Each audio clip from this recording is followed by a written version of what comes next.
Magnilay tayo sa ika-4 na salita mula sa Matthew chapter 27 verse 45 and 46 at Mark 15, 33 and 34.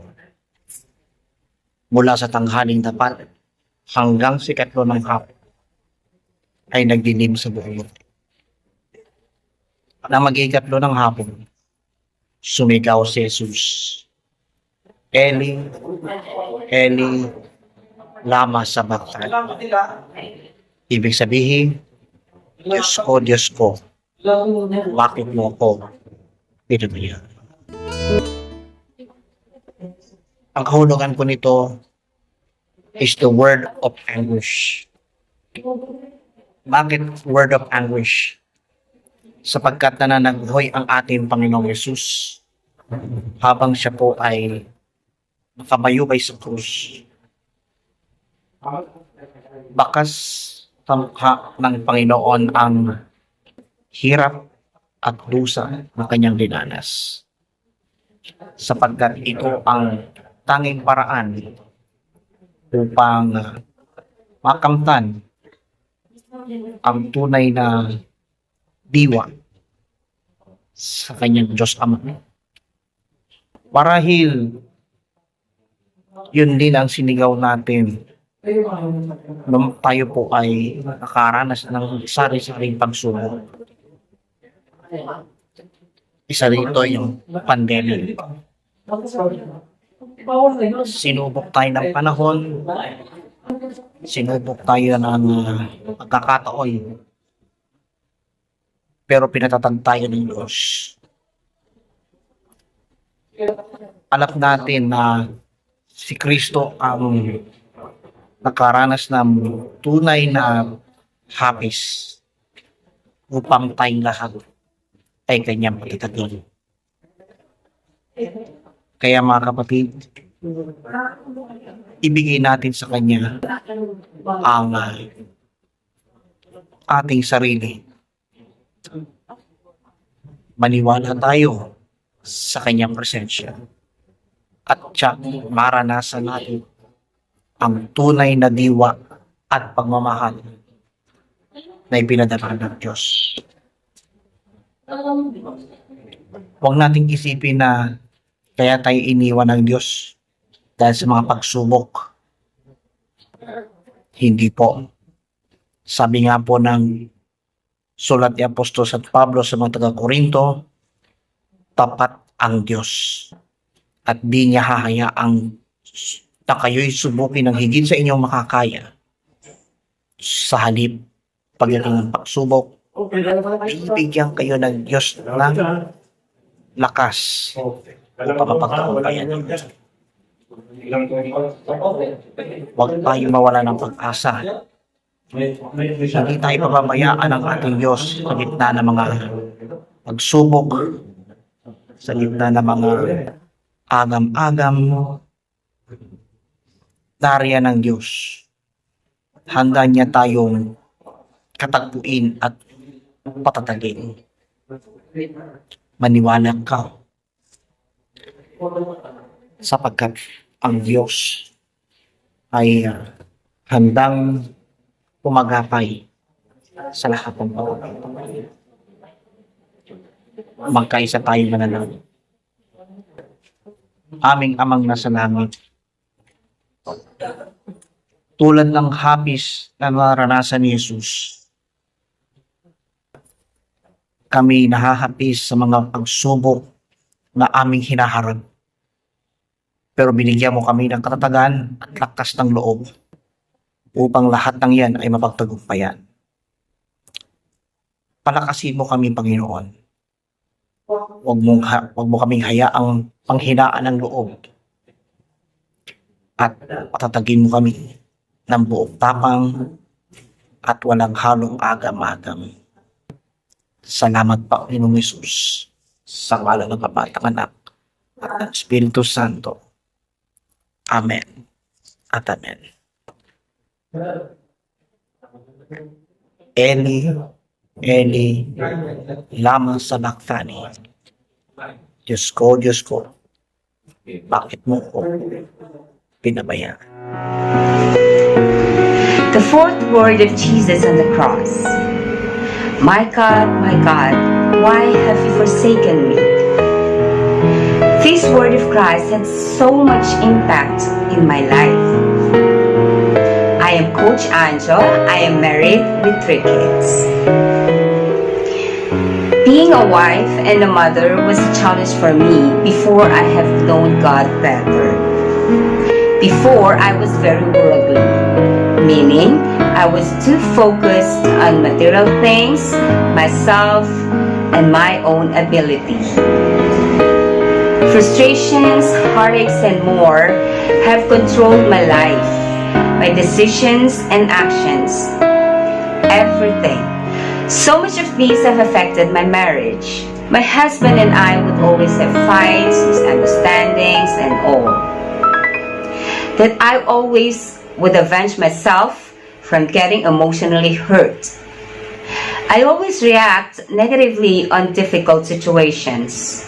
Getting out of the marriage was, I thought, the only solution for me to be happy, thinking that things will be better if we are apart from each other. With all the heartaches and frustrations, our marriage vows were forgotten. We have dealt things in our own selfish way and our own ability, selfishly praying for my own sake. At the height of pandemic, I was diagnosed with cancer. 6 months after, my husband was also diagnosed with the same cancer that I have. But before the pandemic, we were already trying to fix things between us. But it was so difficult that I would rather give up than go through this situation until we both had cancer. The cancer made us physically ill, but it made us spiritually healed. Because during our journey with cancer, we have learned so much about life, relationship, and most importantly, we knew God better. Now I can testify that God allows difficulties, challenges in our lives not to feel abandoned, forsaken, or punished from our mistakes, but to dwell in Him. Because with our own ability, we can just change things the way we want it to be.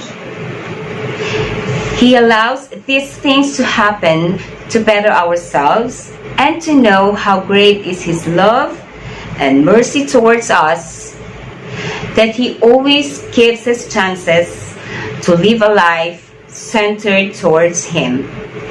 Because He alone is the only way, the truth, and the life. Accepting God in our lives now have changed so much. So much have changed in our lives because we have accepted God and we made Him the center of our lives. We are healed not just physically, but most especially, we are healed spiritually. All along, God has never forsaken us or left our side during our journey. Now, whatever challenges and difficulty we face in our marriage life, family life, we know that it's God's way of letting us realize that He is with us, that we can dwell in Him in times of difficulty, to change us to a better version of ourselves, and to live a life that He wanted us to have. My journey has proven me that God only wants the best for us because He loved us so dearly.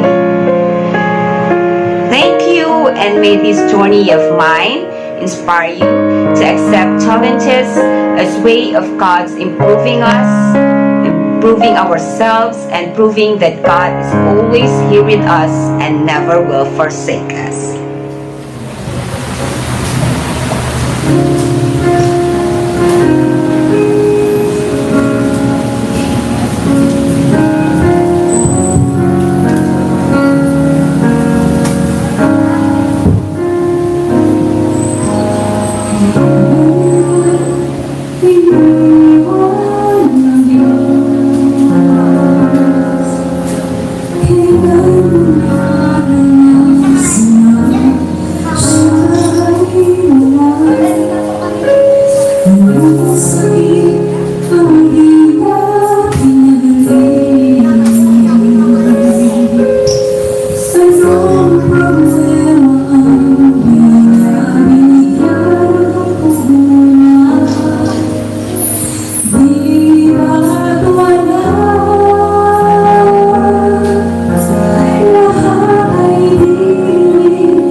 friendship, ka-prayer partner, katuwang.